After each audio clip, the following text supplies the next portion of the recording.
it's time for us to say hello to our newest friend. Find out what's going on as I hereby invite everyone to join me on my adventures through Marvel Snap. Hey everybody, it's Annabelle. So we got a brand new season, and that means it's time for some new Spotlight characters. Yay! So the first Spotlight character that we have for this season is Marvel Boy.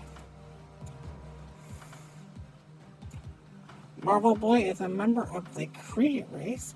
He was genetically engineered with altered cockroach genes to include insect properties. He joined a team of intergalactic peacekeepers that somehow became lost in transdimensional space, and their ship crash landed into the Earth in New York, with him being the only survivor. He was trapped here, but he quickly retreated to the subway system and made a temporary home in them. Marvel Boy, unhappy with being stuck here, took his aggressions out on the city. This got him the attention of S.H.I.E.L.D.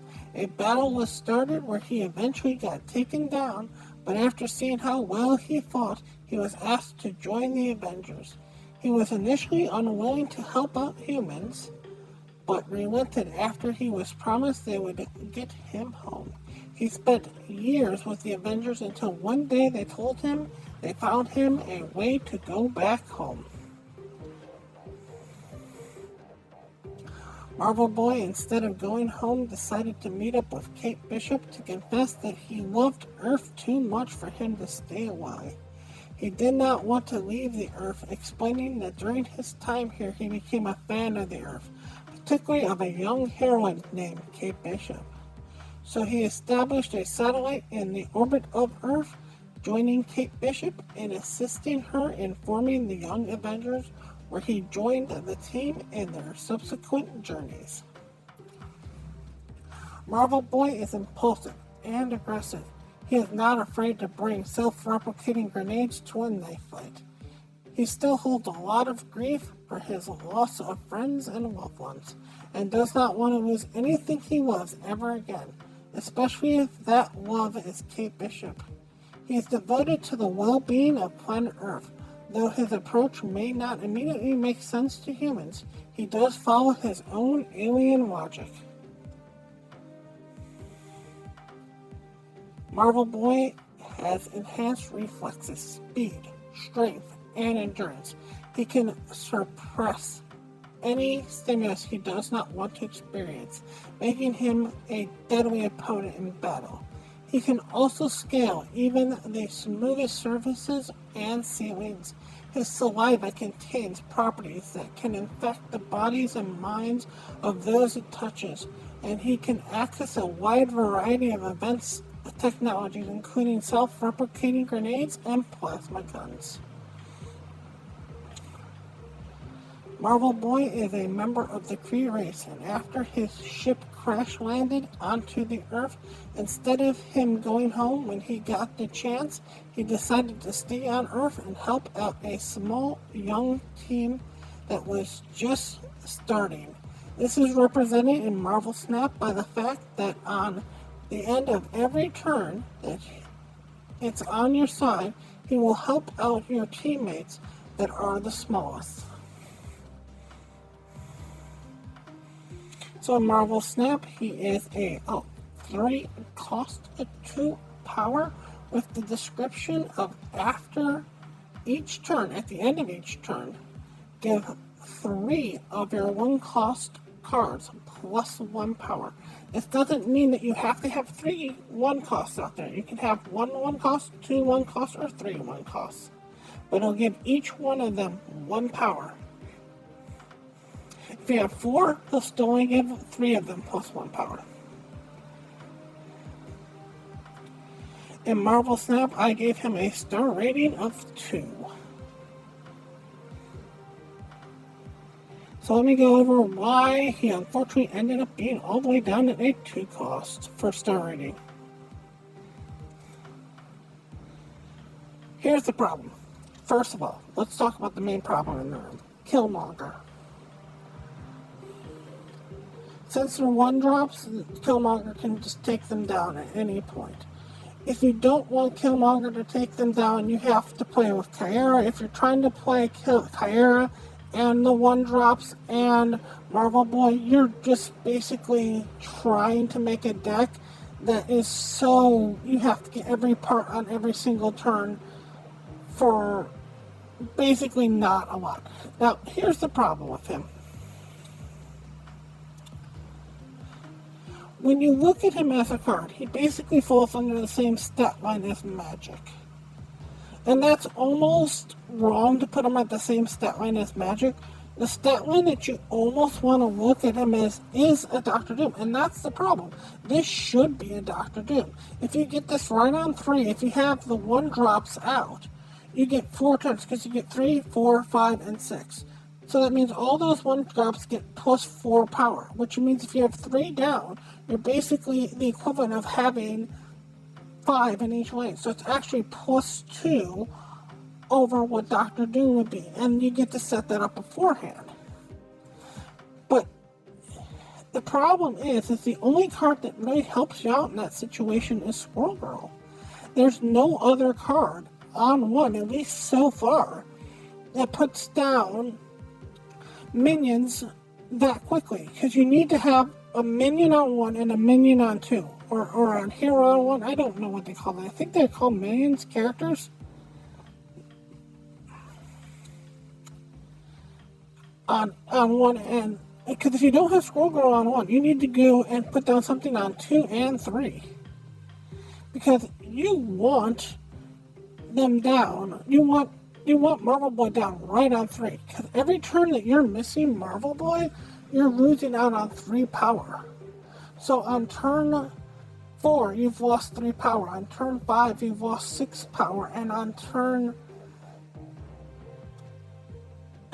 6, you've lost 9 power. So that's the thing. Marvel Boy should be plus 9 power, because it's 3, 4, 5, and 6.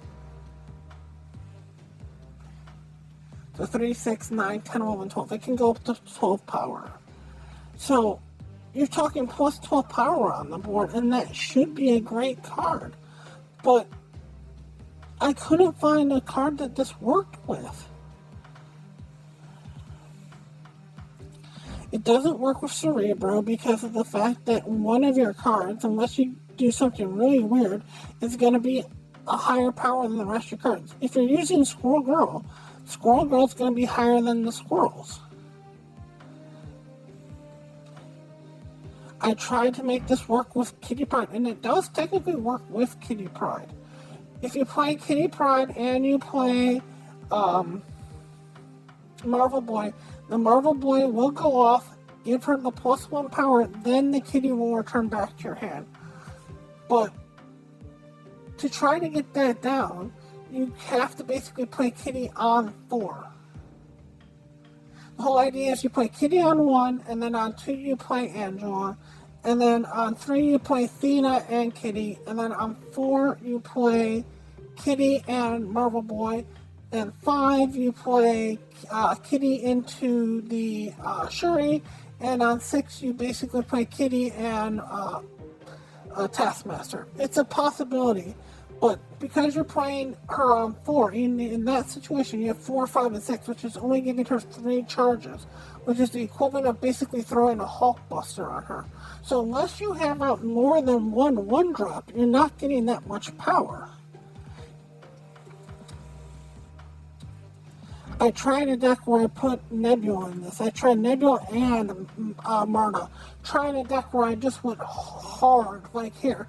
Turn 1 will play Nebula, turn 2 will play Marta, and let's say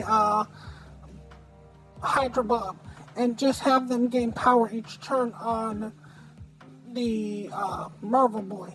And the problem was, is even near the end, there were still games where Marta still flipped to a location and lost me the game. The problem is you have cards like Gladiator, which are 3 9s. You've got cards like Nova, Cassandra Nova, that are 3 7s. It's not the game where 3 5 is doing you any good anymore, and that's basically what Marvel Boy is on a bad day is a 3-5 on that first turn. So for 2 turns for him to go past, he has to be on the board for 2 turns just for him to equal out to being what Gladiator puts out just by putting him down. And you don't have to come up with this weird game plan of getting cards down early, getting those 1-drops down early. A lot of cards, a lot of decks don't even play 1-drops, I should say. The problem is that when you look at Marvel Boy, it's really hard for it to even contest with a Khazar. If you're putting down 1-drops, and you're putting down anything more than 3 1-drops, if you're putting down 4 1-drops, 5 1-drops, 6 1-drops, that means that Marvel Boy has to be down for 2 turns in order to equal out what would happen if Khazar happened and you had 6 1-drops. And the most common thing with Khazar is to put down the Ultron on the end, which is putting down 8 1-drops. So that's almost 3 turns of Marvel Boy happening. So you can set up the Khazar ahead of time, not worry about the Killmonger, do the Ultron at the end, and you're basically getting the equivalent of 3 turns of Marvel Boy. That's what be 6, 5, 4. That means you have to get your Marvel Boy on 4 and have the setup already have happened. The problem is that the buff for a lot of the buff cards, for like stuff like Blue Marvel, for stuff like Airsham, for stuff like Gilgamesh, for anything that's going on power boost, you don't get extra power for the number of times that it got charged, only the fact that they're plus or negative. Like if you're looking at Gilgamesh only gets power if everything gets, whether something has +1 or something has +5, Gilgamesh only gets 1 counter on it. Now if somehow Gilgamesh counted those as getting buffed 2 times, 3 times, 4 times, whatever many times, that'd be better. But there's so many times where you're just better off playing a Blue Marvel. You don't have to set up for a Blue Marvel. If you have 3 cards out on the field, you're basically looking at a Blue Marvel for 1 more power that gives you the same power spike, even gives you 1 more power spike for all intents and purposes. And that's the problem. If you got 3 cards down on the field and you play Blue Marvel, you're getting +3. You're actually getting +4 because you're coming out 1 ahead on the magic. So for +1 power, just with any 3 cards on the board, doesn't have to be a 1-drop, doesn't have to be 2 drops. You're basically hitting Marvel. I don't want this card to be that. Well, I don't want this to be a 2-star card. I really don't. But when I was going through the math, when I was going through all my stuff, it just didn't make sense. I tried to get a version where, like, Human Torch even worked out, where you put down where you put down the Marvel Boy and the Human Torch gets the power every turn. But since again, the Human Torch doesn't have a lot of 1-drops because you're just focusing on that Human Torch, that you're not getting the benefit out of it. Even if you get this on turn 3. On turn 3, you take this, and you basically, on turn 3, you want your Human Torch dead. That's the problem. If you get this dead with the Human Torch, and you bring it back with the Phoenix Force on 4,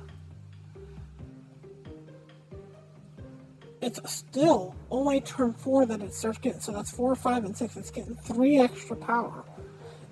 And I know it's doubling each turn because of how Human Torch works, but there's other ways to give just Human Torch 3 extra power. You could just, again, throw a Hulkbuster into the Human Torch deck and have that happen.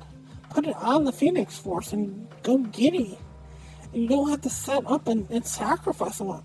The problem with Marvel Boy is it takes up 4 slots on your board. If you want it to work well, A, it's a 4-slot card, and B, you have to have it down by turn 3. Okay, for the other cards in this week, besides Marvel Boy, it is a good week for cards. You've got the Blob. Now, the Blob took a little bit of a heady hit here with the Midas nerf, But the blob's going to come back. They're going to do something with the blob. They're going to figure out something with the blob so that Airsham doesn't destroy it, because it's a fun card. It's a neat card. I would almost rather it eat your entire deck or eat your original deck or something like that. It's one of those cards that's going to come back. I get it. See what happens. Other card is the Red Hulk. Red Hulk is such a good card. The number of games you can win by just having Red Hulk show up in your deck at the beginning is amazing. Even if you don't play the Red Hulk, just the fact that your opponent sees that Red Hulk go up, that can sometimes be the greatest mind game. As all of a sudden they're so worried about the Red Hulk happening that they play on curve and actually mess up their turns. This is not a bad week if you're missing all three. It's not a bad week if you're missing Bob. It's not a bad week if you're missing Red Hulk. If all you're missing is Marvel Boy, I might wait. I might see how Marvel Boy stretches out, because I do not see a place where he exists just yet. But I want to give him a 2-star only because there's a Kitty Pryde deck that I think he might work in, and a bounce deck that he might work in. But even on those decks, I think he can be easily replaced. I, however, will still roll because that's how I make content. So let's find out what's in the box.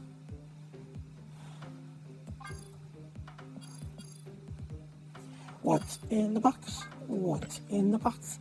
Let's all find what's in the box. Ooh! Mockingbird. That is a yummy, yummy card. I am going to play Mockingbird on Friday then. I want to thank you all so much for watching, and as always, remember, play for fun.